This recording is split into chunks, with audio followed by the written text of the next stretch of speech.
So that's a little bit of what's on social media that maybe the adults don't always, or, you know what I mean, as teachers or whatever, we're kind of like, what's the educational value? But sometimes it's just entertainment, and that's what you're trying to do, and it gets to know our kids a little better and have some fun, and so that they've had a good time with that too. And honestly, like, I think parents kind of enjoy seeing what their kid is like at school, so if you saw your kid in here, it's like, oh my gosh, such a goofball, but like, it's cool for them to see too. Yeah.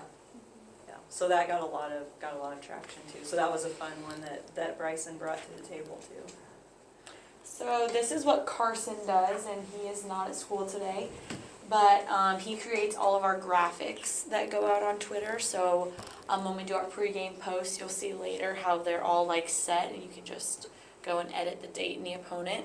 But these are the apps that he uses, and I'm not going to do a very good description of them, but I know that he uses Photoshop and other Apple apps that allow him to create the graphics. I'm not so skilled in that area, so if you guys know any of those apps. Yeah, and Photoshop, Premiere, After Effects. And design. Yep, I think and he design. uses. I've only used And just so, yeah, and he doesn't create all of them. He's done a lot of them, but there was kind of a group of them remember I told you last year we started class intercom, so the art class, we have a graphic design class. They created a bunch of them for us to start with. And then now even we have, are you doing any graphics, Ember? What are you Yeah, using? I did mine. Actually, I kind of used it the lazy way. I just used Google Slides, inserted a photo that I found thought was cool off of the internet, put that as like the background, and then typed over top. Okay. And then screenshot, put it in. Yeah, and then we also have some using just other, what's Bailey been using? Pic Collage and some other ones that you have on your phone, Adobe Spark, Canva, all sorts of ones like that. So we can show you how we had this originally, but there's a lot of them out there, and I know some of those that Bailey's been doing have been really cool and kind of unique too, so.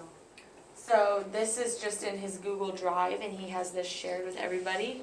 So there are a whole bunch of different folders. So this is our football folder, and I think we have the link on there somewhere. We do. I feel like I don't know how I get into this. There we go. I got too many tabs. So athletics. Yeah, so our graphic design class started all of these folders.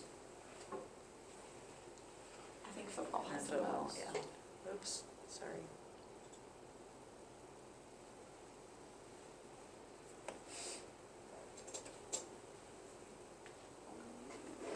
Oh, excuse me. So then this is kind of what all of them look like. So where it says insert team, you just put who we're playing and then date, time, and location.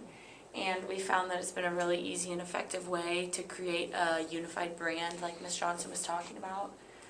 So everything looks the same. People know what they're looking for when they go on Twitter. And also we've kind of noticed that when posting to social media platforms, you get more interaction with things that have images attached to them, because you're not just scrolling past words, you see an image, you're like, oh, what's that? And then, yeah. And we've had some even like make, which she's, yeah, I think she's moving next year, so I'm so bummed, but done a lot of our special graphics, like if there's a blood drive, so if one of the groups is having a blood drive, or I know we have a speaker coming up, so I know our director of curriculum had sent it to you guys and said, hey, can you make up some graphics? And so, so that's been nice too, and the students do that.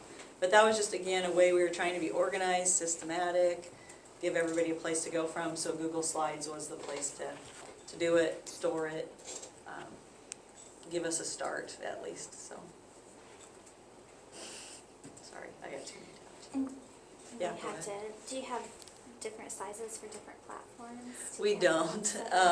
We don't. It's interesting when I get into like my conversations with other class intercom people, they talk a lot about that, and that's really not my realm at all. I'll be like, oh really? We just use the same one for all. So that's probably something, we actually just hired a new math teacher. He's at Crete right now, and he does their Strive and is a little bit more into that, and then Mr. Williams, our tech guy.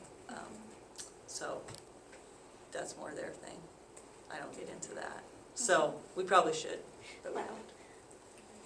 have you done that, Carly? Resize I it. can do different You do sizes. the Yeah. resizes? These are just some more examples. One thing class intercom can do too, and we'll show you guys, but it can put, and I don't know if you guys have even used this, but it can put stickers on there. So like this little blue jay, we can put it on any graphic that came through. You can put anything in there you want, which is just kind of nice. But this was them using, using actual photos. This is something Carson made for the flood relief. So we posted it on our social media page, and we had a food and supply drive type Yeah, deal and money. through our FFA. So they came up on a Saturday, and people dropped off their donations, and we shipped that off in a semi to places in Nebraska that needed it. So this was just a quick and easy way to broadcast to the community. This is what we're looking for. If you have any donations you'd like to make, this is what. And I bet he changed this graphic for me 7 times on like a Tuesday night. Because, the flood came so fast, we decided to do it, I think, on a Tuesday morning. And then he was making the graphic and redoing it as we got different information.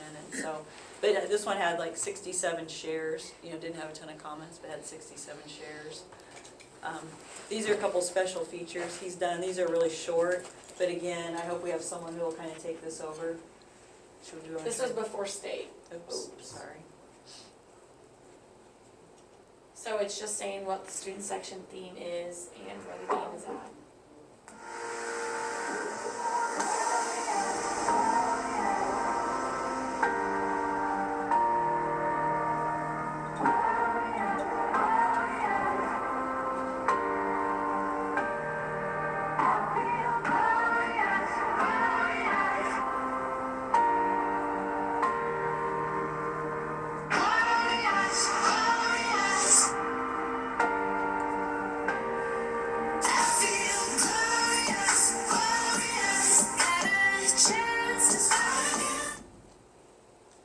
So he made those for a lot of our whiteouts, American Out, Blackout, Cowboy, I don't know what else, so several of them. Some of the other special features that we've done through our social media accounts are Who Knew Wednesdays and Throwback Thursdays. So the first picture is a Who Knew Wednesday, and we try to target students in the school. We find an interesting fact about them that not really a lot of people know. So this one is Courtney Stava, who is a sophomore, and she got first place in her first demolition derby that she ever competed in. So it's just nice to get that out to students in the school and the community. And then the second picture is a Throwback Thursday, and that's a very, very loved sub at our school, Miss Moore, when she used to teach here at Seward High School. So we kind of say, who can guess the sub? And then you actually see a lot of comments from even adults who had her as a teacher, like students. So it's a great way to get interactions on social media. And we have one student who's really taken this over, and so then we try to help with ideas and stuff. We've had a few other schools say they don't really like these, don't like to use them for their own school, but it's been really positive for us. And so even if, I'm trying to think this week if she's got maybe it was last week she had the golf team, and we have the same golf coach we've had for probably 30 years or so. And so the golf coach is the same, but the kids are all different, so that was kind of a fun one. So there have been some neat things. We get a lot of really positive interaction on that on Twitter and Facebook. So. Do you talk to the students before you post the fact to them? Because I feel like that would be an issue. Yeah. They usually talk to them to find out more information too, but also to ask them if it's okay.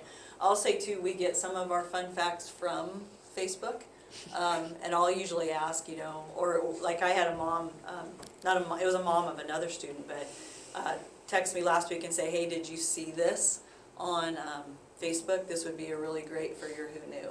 And so that's been kind of fun that we've got people now offering up ideas, but we do ask them, and that's a really good point. So one thing that we've kind of dived deeper into towards the end of the year is figuring out what posts go to what social media account. So as people, you guys all have social media, I'm assuming. So Facebook, we've noticed that that's more of parents and grandparents. I personally don't have a Facebook account, but I know that a lot of my mom and dad's friends have it.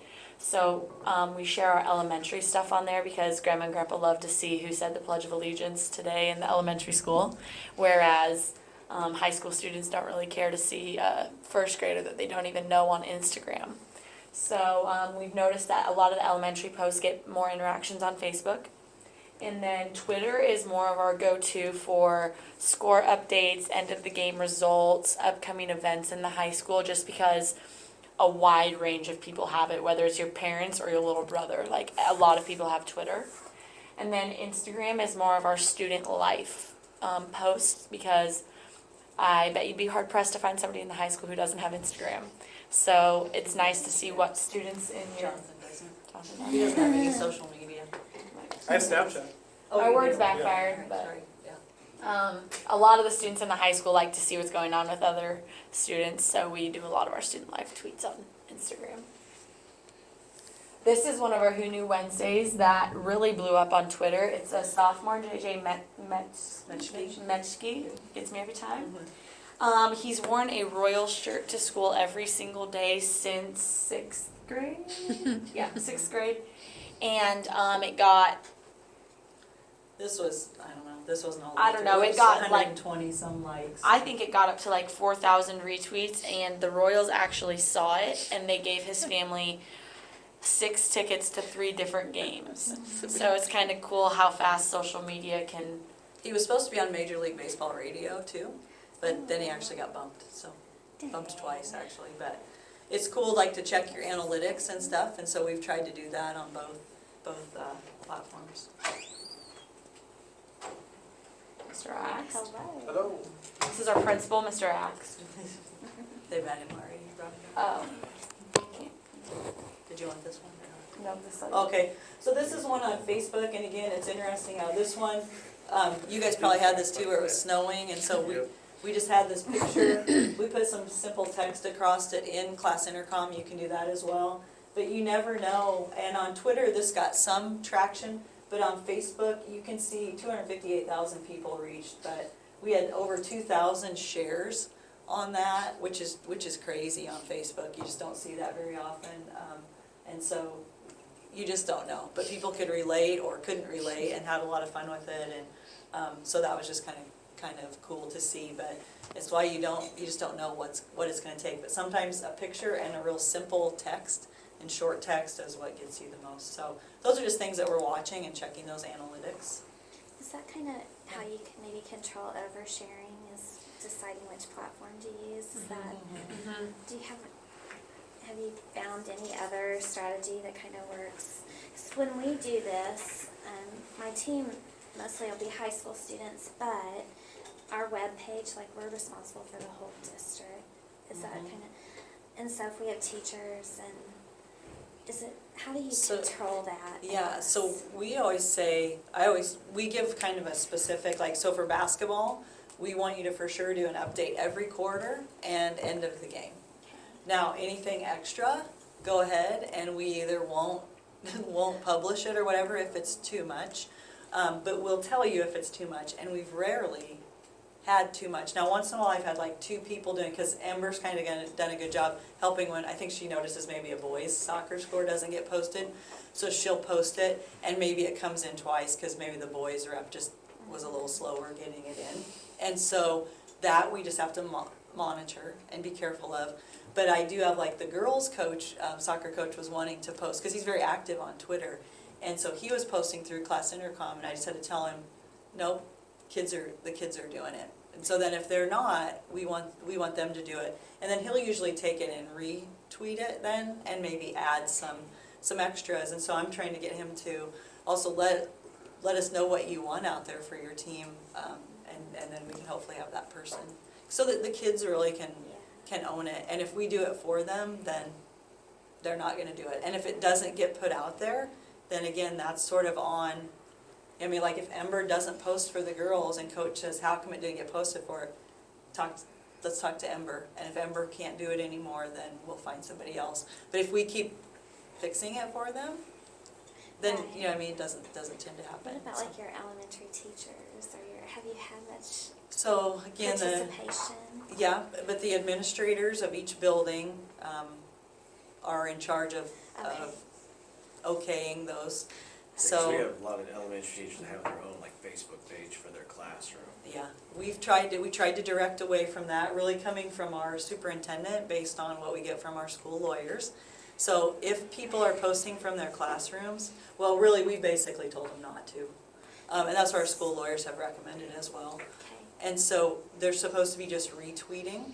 So, again, they shouldn't even be, like, I shouldn't be sharing, hey, at our Clinky, da-da-da, unless it's something that's maybe a retweet or it's something really school-specific, just because too many people don't know where the line is, and that's adults too, not just kids, and so that's where the lawyers get involved. We haven't really had it from the elementary, except for like when Becca says, why do they keep posting these pledgers every day? So then I have to show her on Facebook, because she's not on there. But you can, on Class Intercom, you can monitor that too if you're not on Okay. Facebook. Because like Mr. Axt isn't on Facebook, Mr. Moody, our AD, isn't on Facebook, but now they're able to post or to monitor those through Class Intercom without having a personal account, which is nice. But so we try to kind of give them feedback, which makes it a little difficult when I say, hey, don't post to Twitter. Or like our middle school, they're not good about putting the hashtags on, and it drives me nuts. But I have to choose my battles too, True. of what we want to say, hey. So we'll try to share out, and that's something, again, Amber, you'll get to do, that Becca brings to me the student perspective and saying, hey, they're not doing this, why did they do this, how come they're not putting picture, and then we try to share that along, but in a positive way. Right, exactly. And that's, again, something we've talked about a lot, because we want everybody to keep doing it, but we want it to be a unified voice, but still not be afraid to put emojis, put something fun. Like Ember puts a picture of, because she's playing soccer, but she'll always put a picture, like she had the other day, two soccer players with their fun socks. And that was the picture, but it gets a lot more attention because there's a picture, even though it's just a score result, so. I don't know if that really answered your It question, did. but it's something I think we're gonna probably get more into, especially from the other buildings where the students aren't doing the posting. Right. So. We really don't have any policies, and so we're also hoping to shake that a little bit. Yeah, and our admin team has talked about it. We try to give updates too, so. Okay.